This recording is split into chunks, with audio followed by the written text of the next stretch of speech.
titulado este mensaje, ¿por qué estás atascado?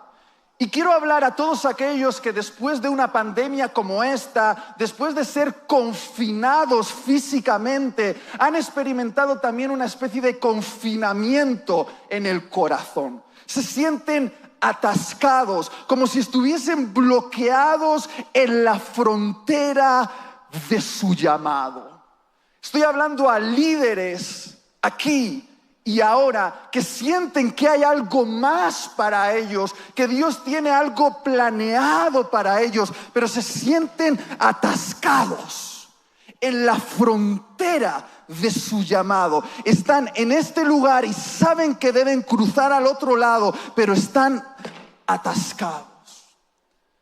Y quiero que puedas entender por qué estás atascado y puedas desbloquearte. Y para eso me gustaría llevarte a uno de los episodios más extraños de toda la Biblia. Probablemente esta sea la primera vez que escuches a un predicador predicar acerca de este texto bíblico. Y es muy probable que hoy sea la última vez que escuches predicar a un predicador acerca de este texto bíblico. Porque es un texto oscuro, extraño, bizarro, tan incómodo que a uno no le apetece predicar de esto. Y me imagino a Alfonso allí en la habitación echándose las manos a la cabeza diciendo: madre mía, acabamos de traer a Itiel para que nos hable de alguna guarrada.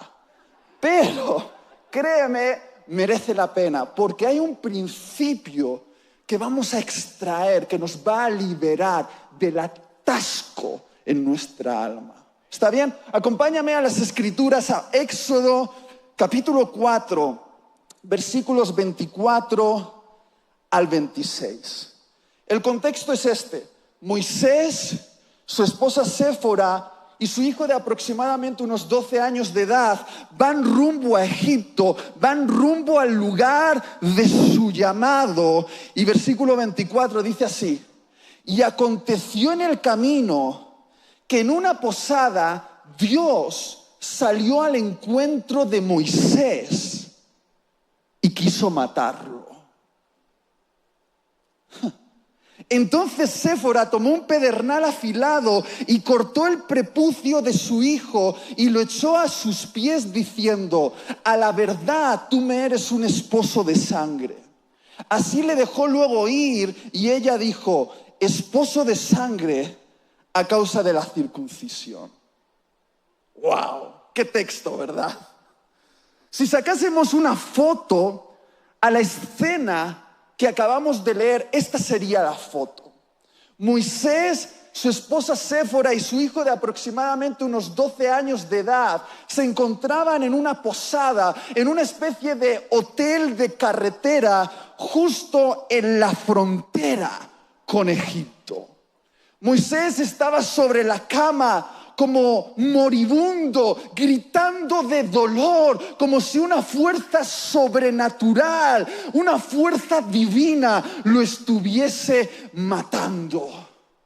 Su esposa Séfora, con cara de loca, tenía un cuchillo afilado en su mano y en su otra mano tenía un trozo de carne sangrante. Su hijo de 12 años tenía los pantalones bajados y se estaba agarrando la entrepierna mientras gritaba: ¡ah!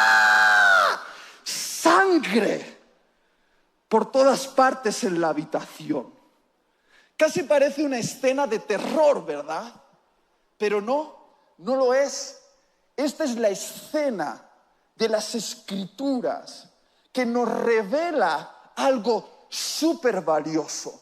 Nos revela cómo un hombre estaba a punto de bloquear, a punto de boicotear, a punto de anular su llamado por una causa. Dios salió al encuentro para matar a Moisés. ¿Dónde? Justo en la frontera. Di conmigo, frontera. Justo en la frontera cuando Moisés estaba a punto de ir al lugar de su llamado, a cumplir su propósito en Egipto como libertador de más de 1 millón de hebreos que debía liderar hacia la tierra prometida, justo en la frontera. Ahora, para entender este texto tan extraño que acabamos de leer, tenemos que irnos 80 años antes de ese acontecimiento, justamente cuando Moisés es un tierno bebé hebreo, de padres hebreos, que nace en Egipto. Y ya desde el momento de su nacimiento, Moisés era un condenado a muerte. El faraón, debido al crecimiento de los hebreos, era un crecimiento imparable, decidió asesinar a todos los bebés recién nacidos, entre ellos a Moisés. Pero la mamá de Moisés, una mamá valiente como todas las madres, porque las más valientes siempre son las madres, fue capaz de ver en ese bebé lo que solo una madre puede ver. Lo miró y vio la belleza del llamado de Dios que estaba sobre ese bebé, y puso en riesgo su propia vida para salvar al bebé y salvar el llamado que estaba sobre ese bebé. Todos conocemos más o menos la historia. La mamá tomó al bebé, lo puso en un canasto y de forma estratégica dejó que ese canasto fuese navegando por el río Nilo entre los cocodrilos y las bestias salvajes, y de forma divina ese cesto fue llevado al lugar donde la hija del faraón hacía sus quehaceres o sus aseos, y finalmente Moisés fue adoptado por la familia real egipcia.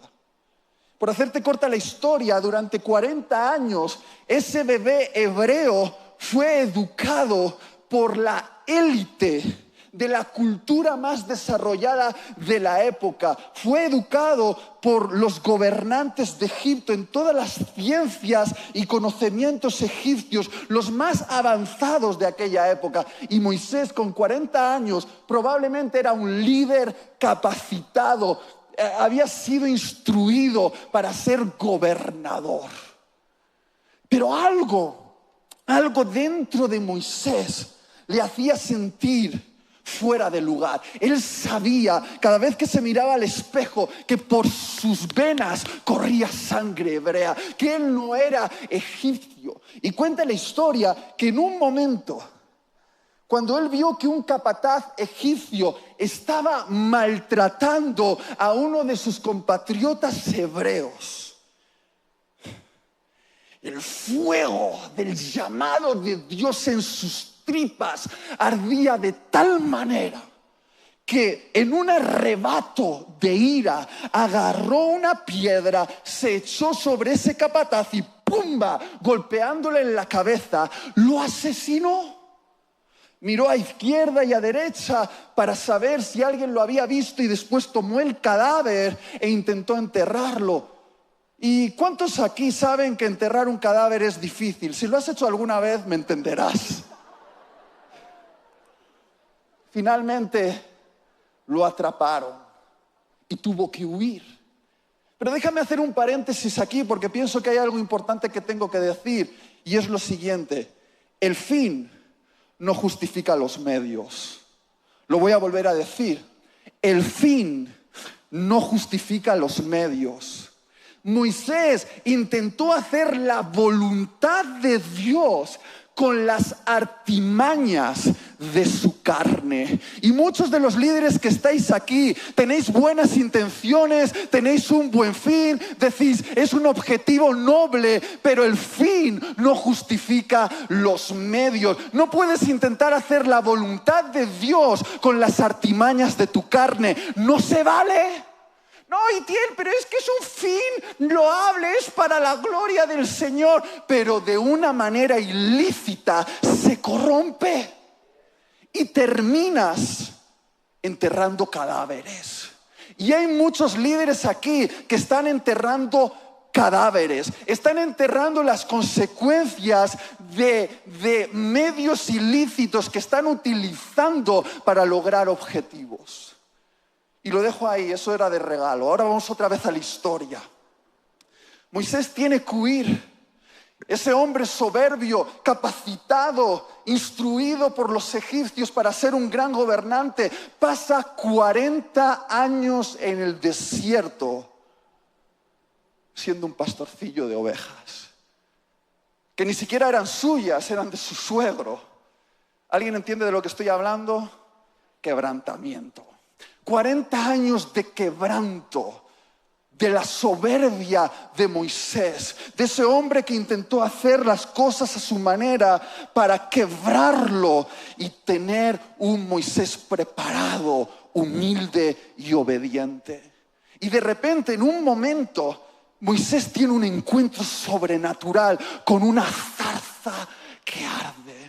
Una zarza que ardía sobrenaturalmente con un fuego divino, y a través de esa zarza Dios habla con Moisés y tiene una conversación muy interesante. En resumidas cuentas le dice: Moisés, ¿recuerdas lo que hace 40 años intentaste hacer con tus fuerzas? Ahora las vas a hacer con las mías. Y empieza Moisés a discutir ya.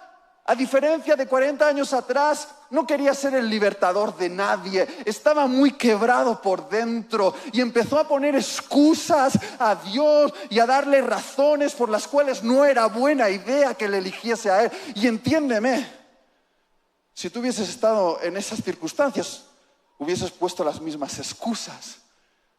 En esa conversación, Moisés en un momento pregunta: Dios, ¿y qué recursos militares me vas a dar para enfrentar a la potencia militar más poderosa que existe, los egipcios, que tienen lo último en artillería? Y Dios le dice: ¡un palo! ¡Un palo! Para enfrentar al imperio más poderoso de tu época. Pero Moisés, como muchos de nosotros, tuvo que aprender que un palo en las manos de un hombre quebrantado es más poderoso que un ejército en las manos de un hombre soberbio. Un palo iba a doblegar la soberbia del imperio egipcio. Un palo. Finalmente, Moisés se rinde, porque si algo aprendemos de discutir con Dios es que Dios es muy persuasivo. Y tuvo que decir que sí. Fue a casa, agarró la maleta, llamó a su esposa, a su hijo y les dijo: vamos a Egipto. Y comienzan la travesía, probablemente de días, rumbo a Egipto. Se hace de noche, llegan a una posada en la frontera,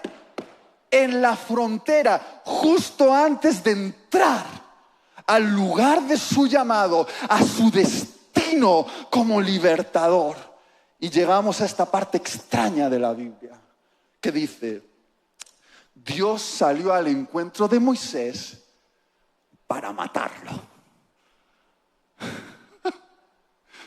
Dios salió al encuentro de Moisés para matarlo. ¿Quién lo entiende?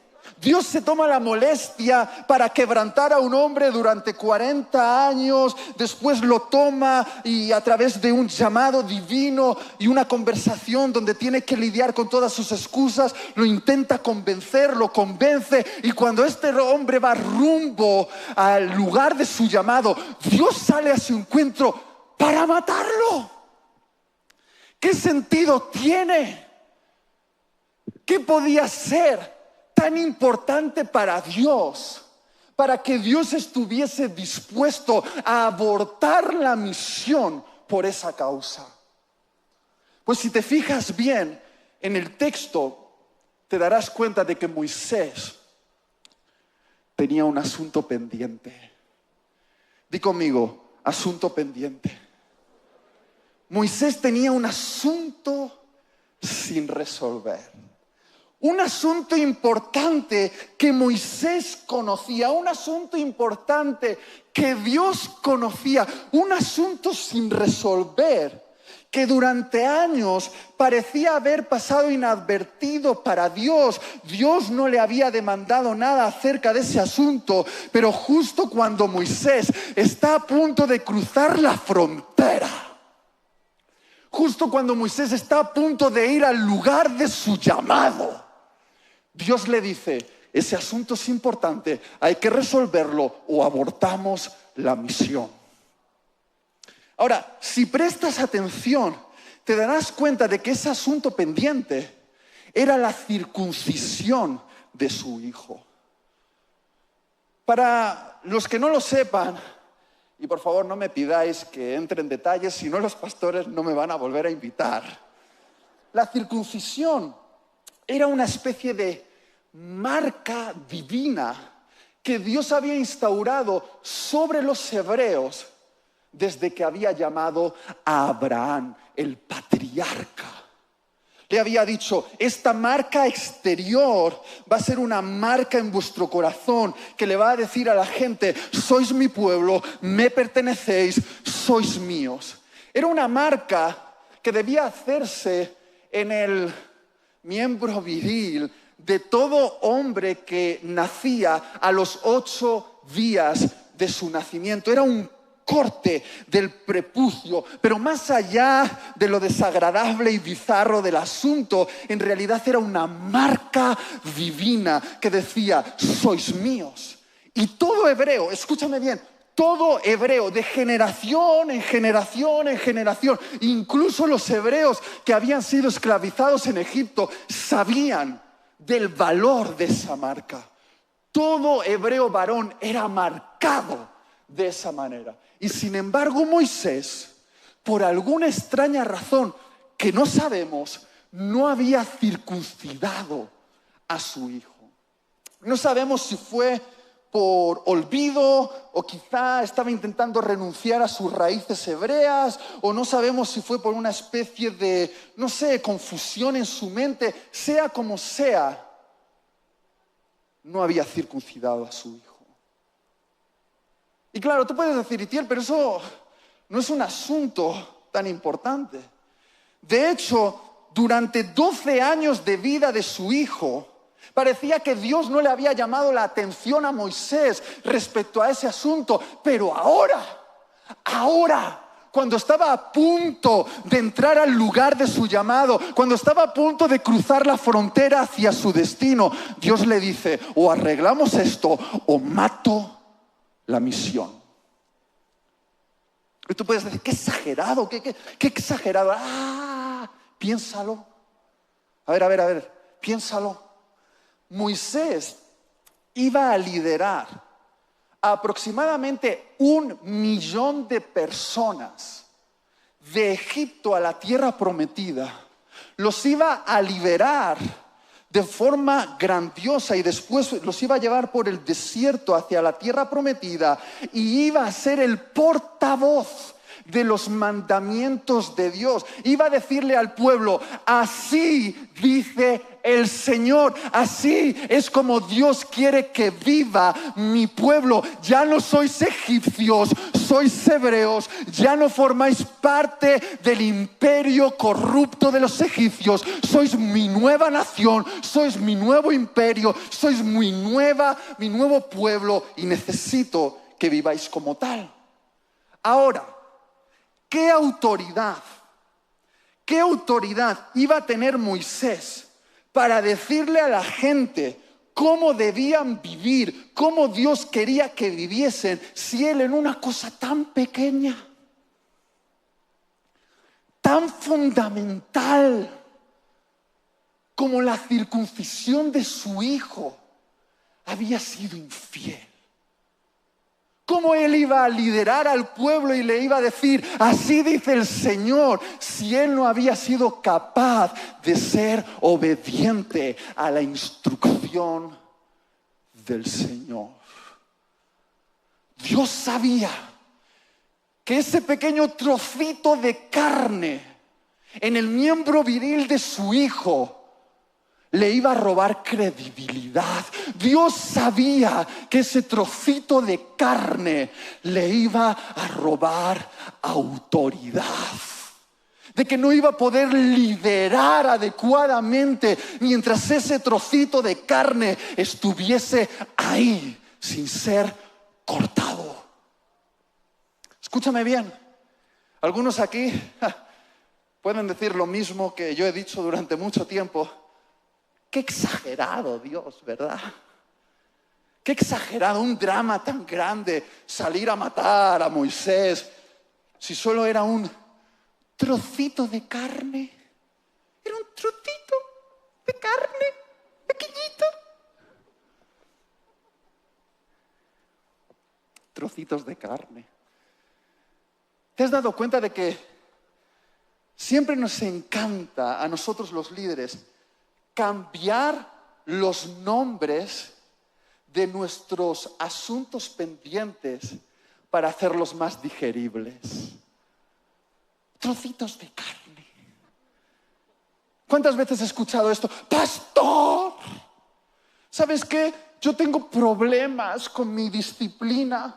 Me cuesta levantarme por la mañana y hacer mi tarea. Me cuesta llevar a cabo mis compromisos porque yo tengo problemas de disciplina. No lo llames problemas de disciplina. Llámalo pereza, porque es así como se llama.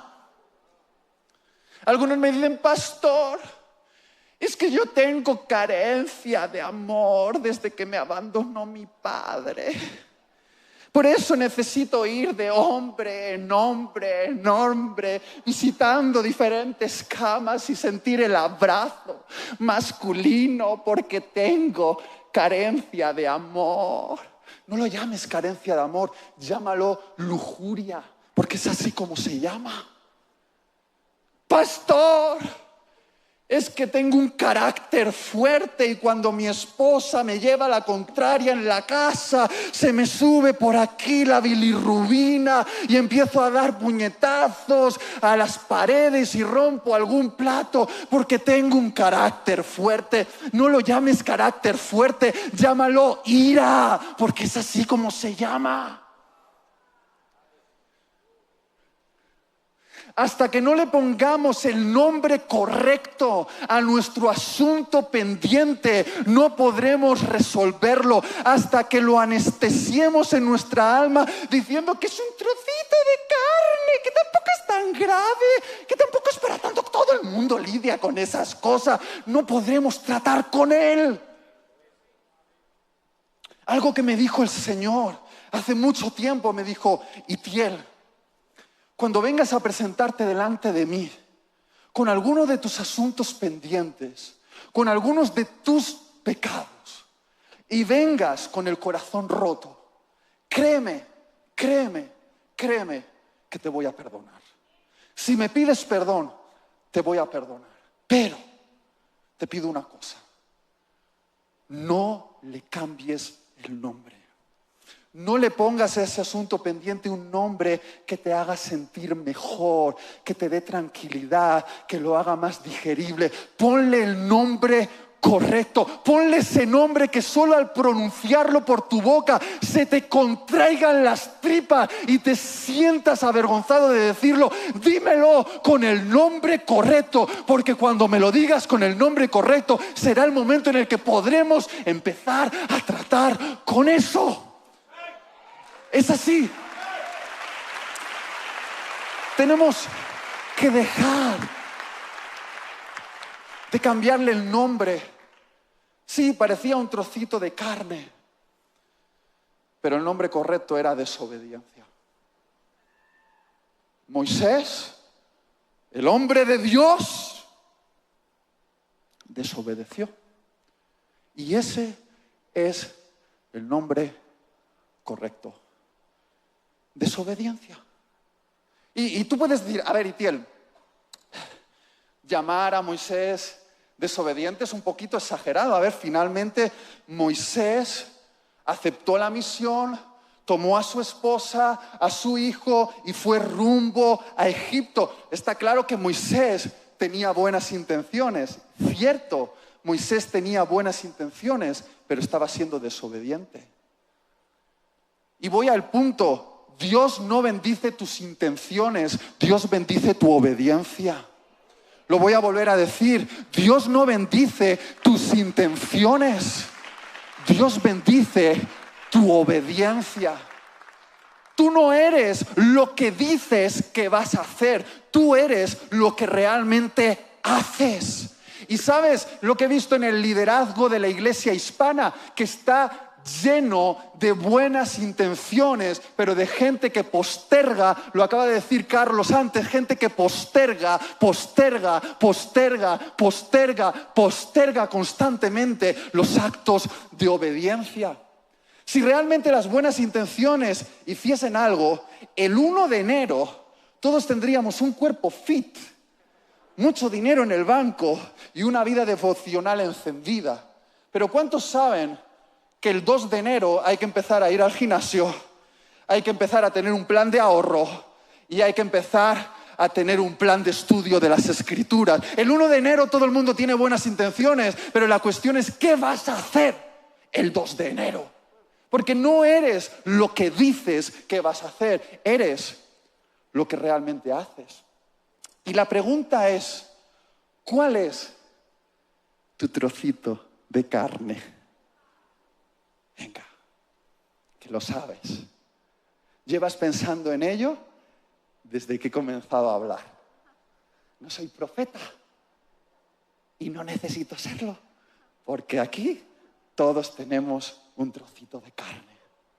Y Dios no te dejará pasar de este lugar donde te encuentras al siguiente lugar en tu etapa de crecimiento hasta que no resuelvas el asunto pendiente de tu etapa presente. Este asunto pendiente es un ancla que te está bloqueando para cruzar la frontera hacia tu llamado. De hecho, algunos aquí me dicen, es que parece que Dios no me habla, le estoy preguntando por qué no crezco espiritualmente, por qué no prospero en mi economía, por qué no crezco en mi liderazgo. Dios, ¿cuál es el tema? La pregunta es, ¿qué es lo último que te dijo Dios? Quizá fue hace meses o hace años, pero ¿qué es lo último que te dijo Dios? Y la pregunta es, ¿qué hiciste con eso? Porque Dios no tiene que decirte nada nuevo hasta que lo último que Él te dijo no sea resuelto. Hay un bloqueo que no viene del cielo, sino que nace en la tierra, nace aquí dentro, en tu corazón. Es un trocito de carne que ha de ser circuncidado y es lo que te está bloqueando aquí. Estás a punto de liberar un potencial tremendo, dinamita, está a punto de explotar, pero tienes que tomar una decisión. Lo que te va a liberar no es la unción del predicador, es la decisión que tú tomes.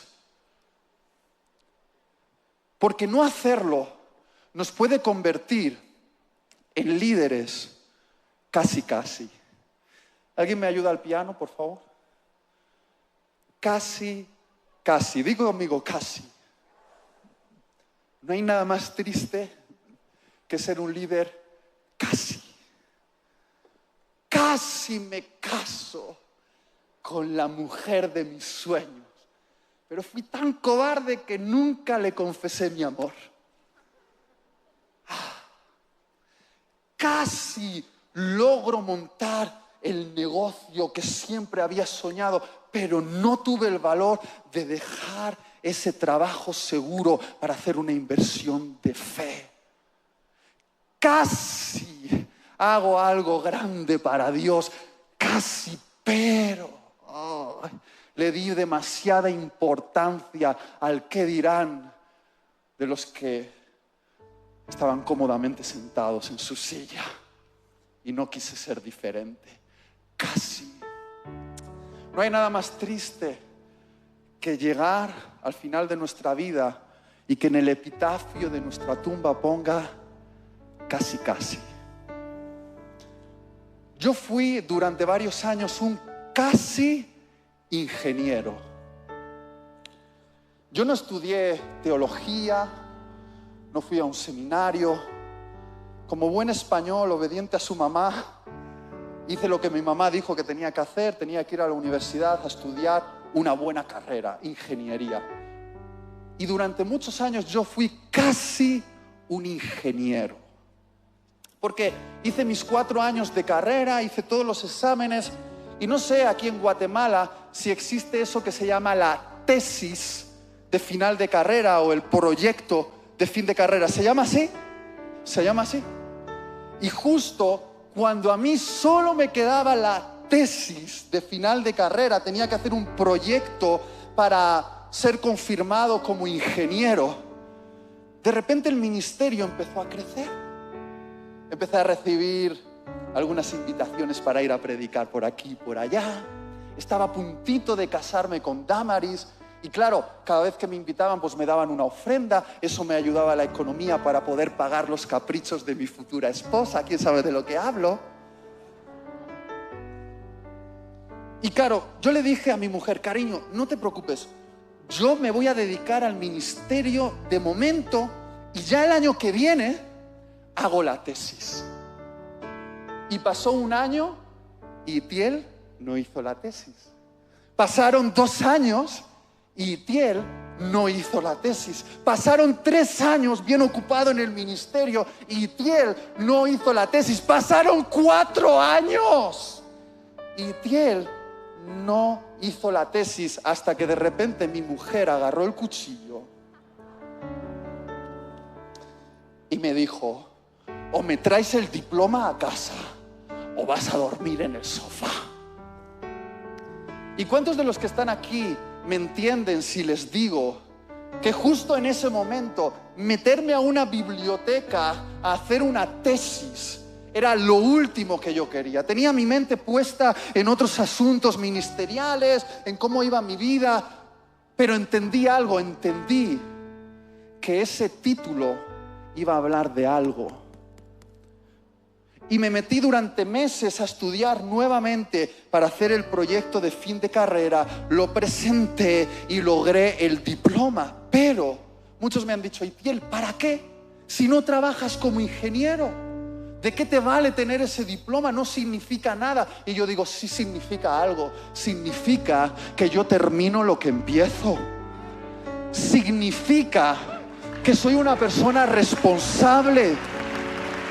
Porque Dios sabía, y me lo hizo ver a través de mi esposa, que un día yo iba a estar en Guatemala hablando delante de personas que obviamente son más inteligentes que yo, que tienen carreras de desarrollo más grandes que la mía, que tienen mucho más dinero que yo, muchos más talentos que yo. Y de repente, si yo me presento delante de ellos y les digo: soy un casi ingeniero,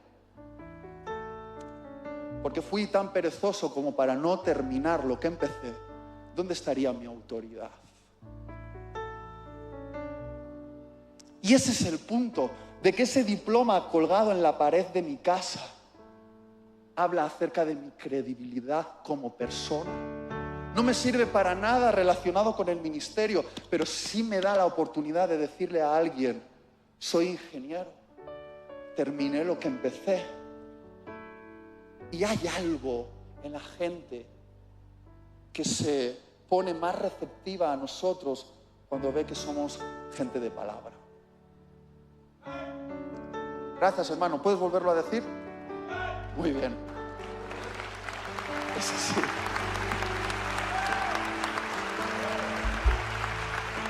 ¿Cuál es tu asunto pendiente? Estoy terminando. Quizá tu asunto pendiente es terminar una carrera, como era mi caso. Pero quizá en el caso de otra persona, su asunto pendiente es pedir perdón a otro líder que está en esta sala al que ofendiste. Para otros, su asunto pendiente es justo lo contrario, es perdonar a alguien. Llevas mucho tiempo reteniendo esa ofensa en tu corazón y sabes que tienes que liberarlo ya. Quizá tu asunto pendiente sea dejar esa relación tóxica. Ay, Dios mío, qué rico, Dios mío. Tienes que dejarlo, porque está rico, ¿verdad? Pero es puro veneno, es puro veneno. Tienes que dejarlo.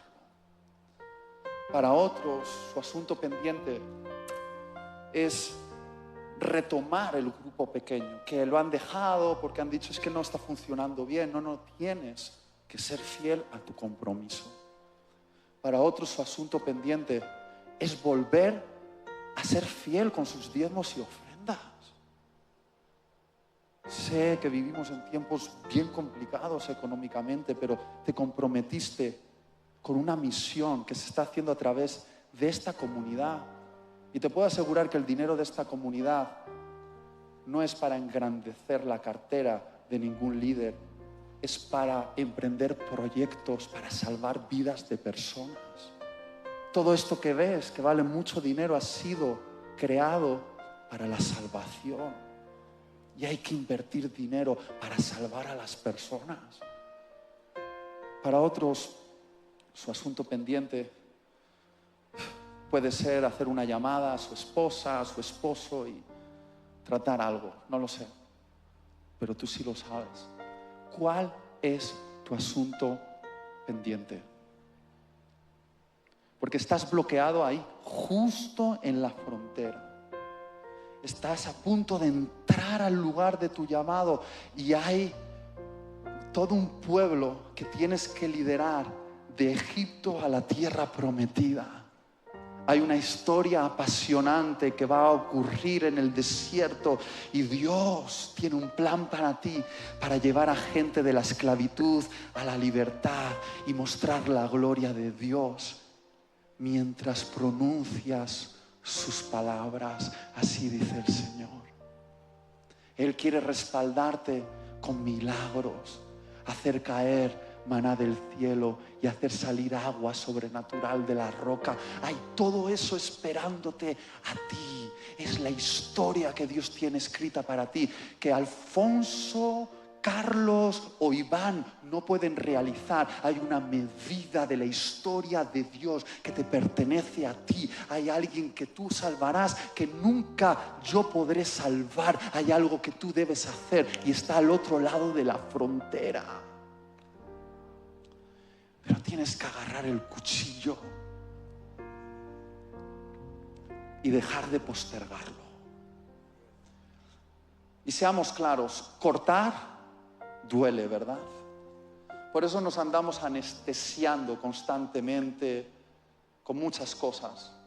Series de Netflix, comprando ropa bonita, teniendo algún proyecto para mejorar la casa, o no sé, tener una nueva dieta. Todas esas cosas que no son malas en sí mismo, a veces las usas como elementos de postergación para no hacer lo que debes. Yo recuerdo en mi época universitaria que yo sabía que tenía que estudiar para un examen, me sentaba en la mesa y cuando me iba a poner a estudiar decía, bueno, pero antes un poquito de YouTube. Y cuando me daba cuenta estaba viendo un documental de cómo se apareaban chimpancés. ¿Qué sentido tiene?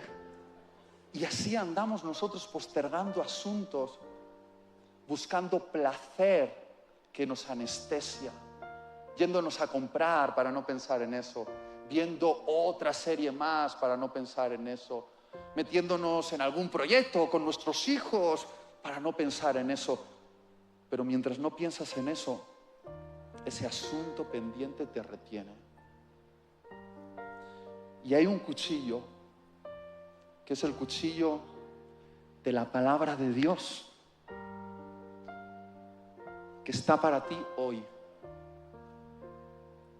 afilado, como una espada de doble filo que penetra a las profundidades de tu alma para cortar, para cortar. Te estoy llamando a una circuncisión, no de fuera, sino de dentro, del corazón. Es un acto de obediencia. Y si algo he aprendido es que para enfrentar un dolor como ese, como cortar algo, cortar con esa relación, cortar con ese hábito, cortar con el orgullo, necesitamos tener un poderoso porqué. Un poderoso porqué. La mayoría de los que estáis aquí sabéis qué tenéis que hacer. La mayoría de los que estáis aquí sabéis cómo tenéis que hacerlo, pero no lo haréis hasta que encontréis el por qué. Y si el por qué es ¿por qué quién lo ha dicho? Eso no es poderoso. Necesitas un por qué tan poderoso que puedas enfrentar el dolor. Cuando mi mujer me dijo, termina ese proyecto, yo le pregunté, ¿por qué? Y él me dijo, porque te va a robar la credibilidad cuando predicas. Y dije, eso es un porqué demasiado poderoso. Sí lo tengo que hacer. ¿Cuál es tu porqué?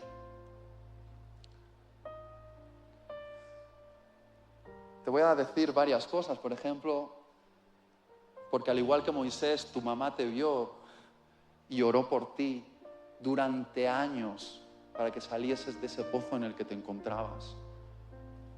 Y las oraciones de una viejita como esa tienen que ser honradas. Ella no oró solo para que fueses salvo, ella oró para que cumpliese el propósito de Dios. Eso es un buen porqué. Quizá otro porqué es porque si no lo haces tú, al igual que Moisés, le va a tocar a tu esposa. Porque, ¿sabes? Jamás Séfora tenía que haber cortado el prepucio de su hijo. Eso no lo tenían que hacer las mujeres. Eso era un asunto de los hombres. ¿Y cuántas mujeres aquí, por esa desobediencia de sus maridos, se meten en el problema de tenerles que sacar la cara y hacer cosas que ellas no deberían hacer porque tú deberías hacerlo? Eso es un poderoso porqué, no poner en sufrimiento a nuestras esposas. Quizá otro porqué es porque, al igual que Moisés, hay un pueblo ahí que tienes que liberar de las cadenas de la esclavitud del pecado. Están siendo oprimidos por el imperio egipcio y Dios quiere hacer famoso su nombre contigo y con un palo. Es que yo no tengo mucho talento. Un palo es suficiente. Eso es un poderoso porqué. Y si todo eso no te vale, te doy otro porqué. Porque Jesús murió en la cruz por ti y sufrió el dolor de ser escupido, atravesado por sus muñecas, ser atravesado con una corona de espina, y lo que le mantuvo en la cruz ahí fue verte a ti y ver lo que harías en su nombre. Eso es un poderoso porqué.